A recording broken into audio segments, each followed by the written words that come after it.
Mon voyage en Nouvelle-Zélande approchait bientôt à sa fin, mais il y a une chose que j'avais oublié de faire, c'est du woofing. Le woofing a une place très importante dans la culture néo-zélandaise. Et aussi, ça me permettait d'en apprendre davantage sur la culture en ferme. C'est pour ça que je me suis rendu cette fois-ci, dans l'île du Sud, à Oxford, pas loin de Christchurch, pour passer une semaine dans la ferme d'une personne qui s'appelle Joseph. Joseph a une ferme relativement petite qui comprend des chèvres et des moutons. Pour le coup, tu remets genre une petite poignée. On va leur remettre de l'eau.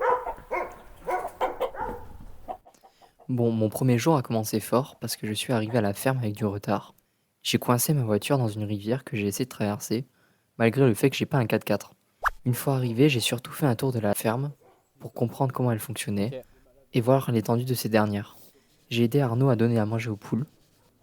D'ailleurs, Arnaud, c'est un des 2 Français que j'ai rencontrés lors de mon séjour là-bas.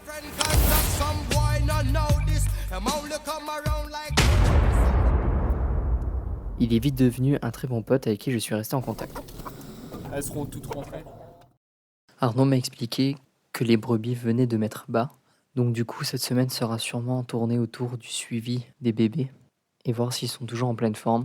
J'en ai profité pour demander à Arnaud ce qu'il en pensait de l'expérience dans la ferme et surtout s'il avait vu des points un peu plus difficiles dans son expérience. Le côté plus chiant, c'est genre.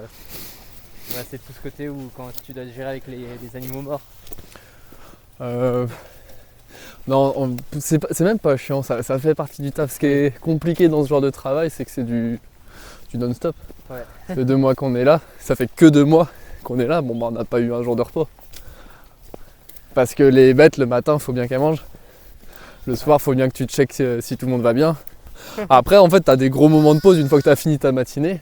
Bah, t'as plus rien à faire jusqu'à 16-17 heures.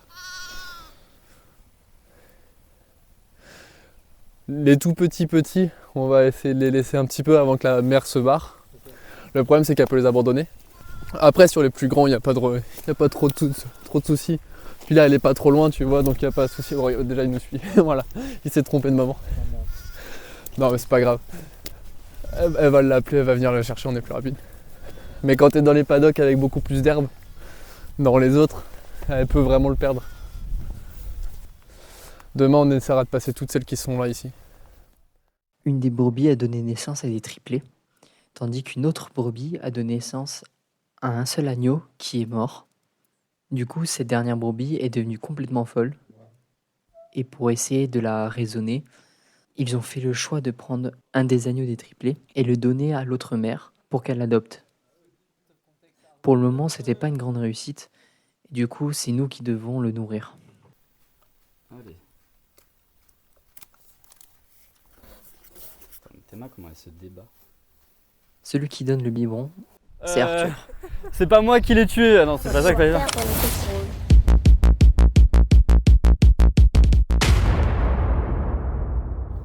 En fait, Arthur et Arnaud, ce sont 2 potes qui se sont rencontrés lors de leurs études à Angers et ils sont venus en Nouvelle-Zélande ensemble.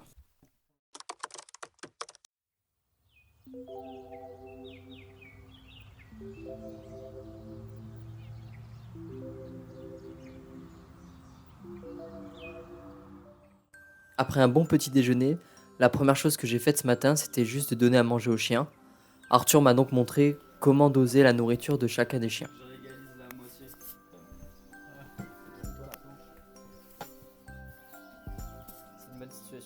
Puis c'était l'heure de faire la tâche habituelle du matin, donner à manger aux animaux.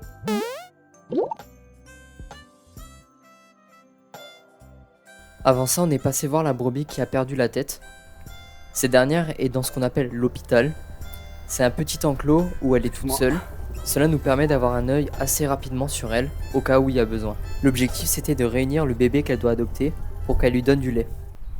Mais elle a un peu paniqué, donc faut qu'on fasse attention. Parce qu'hier, elle a de la force et ils sont rapides. Regardez comment la bête de muscle. Tu veux filmer, Fugo, est-ce que tu te mettes là? Ah, je vais.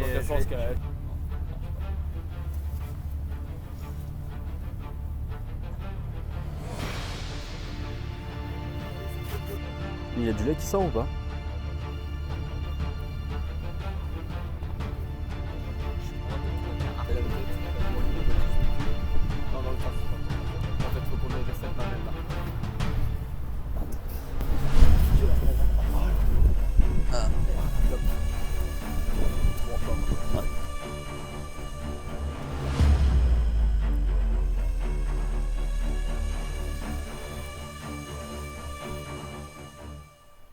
Malheureusement, cette tentative a été un échec.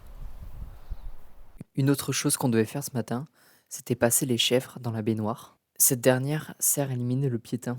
C'est une maladie bactérienne contagieuse qui se traduit généralement chez les chèvres par le fait qu'elles ne peuvent pas poser leurs pattes. C'est une maladie relativement basique, mais elle est très désagréable pour tout éleveur. En anglais, le piétin s'appelle le foot rot. En gros, alors là, du coup, on va changer de paddock les chèvres. Donc on va faire le tour, elles vont venir ici. On va en mettre environ une vingtaine à l'intérieur. Et en fait, t'as Sado, comme ça elles trempent leurs pattes, parce qu'elles sont malades au niveau des pieds. Donc tu verras, il y en a qui boitent et tout. Et à l'intérieur, il y a un médoc, je crois qu'il y a du sulfure sûrement. À l'intérieur, et ensuite elles vont passer deuxième étape au séchage. Donc elles vont juste passer 20 minutes à attendre, comme ça l'eau s'évacue. Ensuite il faut qu'on nettoie parce que du coup elles vont faire plein d'excréments, donc c'est aussi comme ça qu'elles peuvent se choper d'autres maladies. Puis après je pense qu'on va les remettre, ah non justement après on va les mettre soit au triangle soit à la cabine suivant leur état. Donc on va leur passer une petite craie soit rose soit bleue. Lame lame lame lame. Pour appeler les chèvres, on utilise le mot lame. Alors je ne sais pas pourquoi lame, ça les excite quelque part, et ça nous permet de les faire venir vers nous.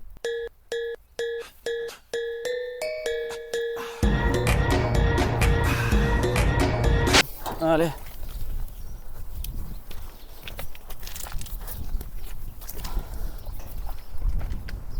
Là on a vraiment un coup de chance qu'elle rentre toutes comme ça. C'était enfin le moment d'aller distribuer la paille. On distribue à chaque fois 2 types de paille, que Arnaud va expliquer ici. Du coup là, contrairement à la paille, tu vois, il y a pas mal de petites fleurs qui sont là, pas mal de graines. Parce qu'on est vraiment sur les graminées, justement, sur les herbes. Sur la paille, c'est vraiment juste la tige que tu fais sécher après moisson, donc tu n'as plus rien au bout, tu n'as pas de céréales. Là, c'est pas des céréales, tu vois, c'est vraiment de l'herbe qui monte. Donc là, les deux, ça va être juste 2 différents stades d'évolution de la plante. Parce qu'on fait 2 coupes, mais parfois tu as des fermes où ils font qu'une seule coupe, tu vois. S'ils ont besoin juste de faire de l'enrubanage, l'ensilage, celui-ci, ils font qu'une coupe, tu as les fleurs et puis voilà, c'est tout. C'est juste que lui, on le fait fermenter et l'autre, il vient beaucoup plus tard en saison, donc comme je te disais, tu as juste plus de fibres dedans. Ça les réchauffe, ça c'est plus pour les vitamines. Malheureusement, durant la distribution, on est tombé sur une maman qui venait de mettre bas, mais elle est morte ainsi que son nouveau-né. Oh, du coup, Arnaud, on va faire quoi là? Là, on va manger, puis on va siester. S'il y en a qui ont envie de bosser, il y a du taf. Non, mais j'ai un film à regarder. Ouais, j'ai une sieste à siester. Mais si tu veux bosser, il n'y a pas de souci, je peux te trouver du boulot.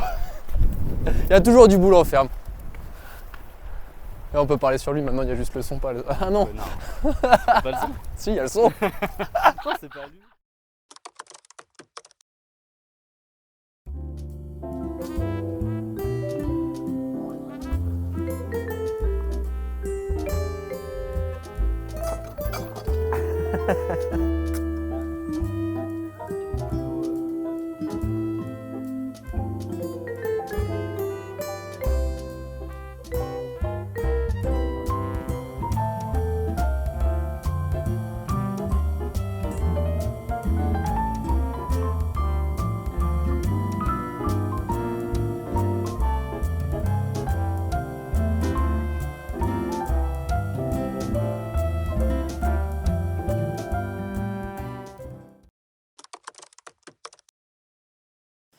Bon, il y a eu quelques progrès notables du côté de la maman folle.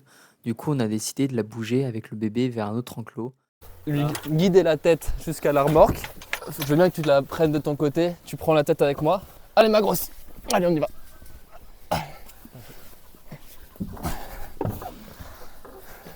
C'est good pour toi? Ouais. Hop, en voiture Simone. Ouais. Pose-le proche d'elle, hein. Viens, viens. Là. Nous on va essayer de la relâcher gentiment, mais faut pas que... Ah, elle le regarde, attends. Elle l'appelle. Elle l'appelle, c'est cool. Il était maintenant temps de passer à la distribution de la nourriture habituelle. Tous les quartiers du 15.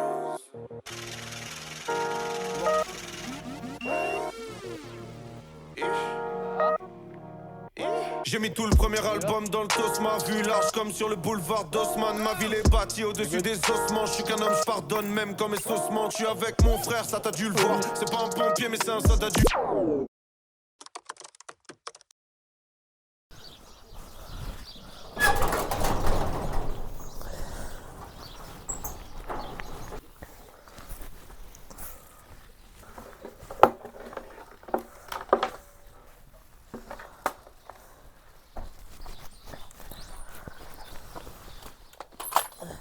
Journée particulière pour moi, puisqu'elle a commencé avec du bricolage. Il fallait que je répare la porte du garage dans lequel on met le buggy. En fait, ce sont les charnières de la porte qui étaient mal placées. Et du coup, la porte ne pouvait pas se fermer convenablement. Je vais pas le cacher que je suis un bricoleur du dimanche, du coup ça m'a pris plus de temps que prévu. Et au final, j'y suis quand même arrivé et ça m'a bien amusé.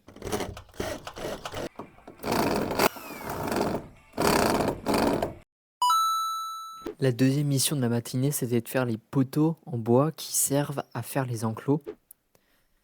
Les bouts de bois, on les trouve dans les arbres qui sont sur la propriété.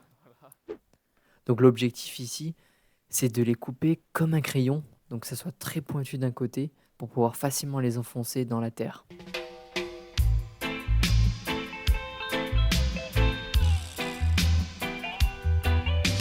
Yes boss, yes boss, yes boss, yes boss.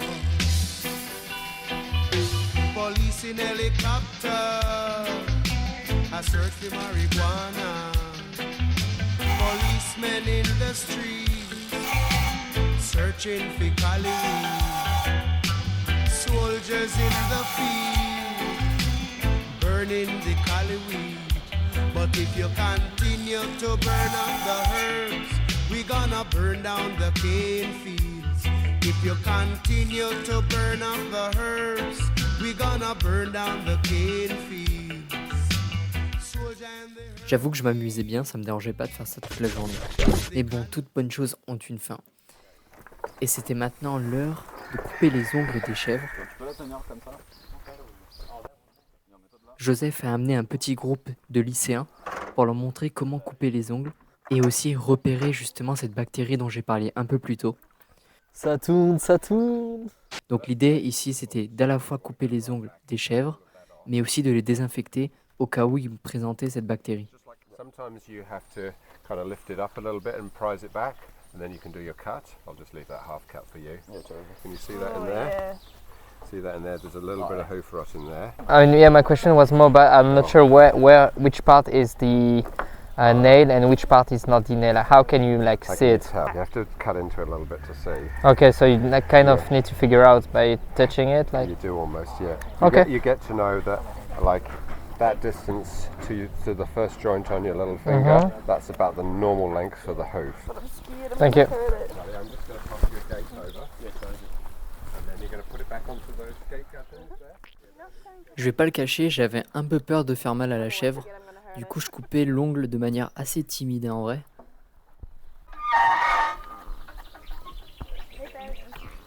So how do I do this? Just slowly round. Yeah, Okay. Slowly round. Yep. There we go. Cool. Let me find his feet. And then one hand here, one hand here. Pull that one back. One here. Yep. Pull back. As soon as he finds his feet. Yep. Pull with your left hand. That's it. That's it. Alright. Okay. Lame. Ah non, mais c'est des flemmards aussi, j'ai oublié. Voilà, c'est la fin de ce vlog. J'ai passé un super moment dans la ferme. J'ai pas vraiment filmé les autres jours parce que j'avais envie aussi de profiter sans la caméra.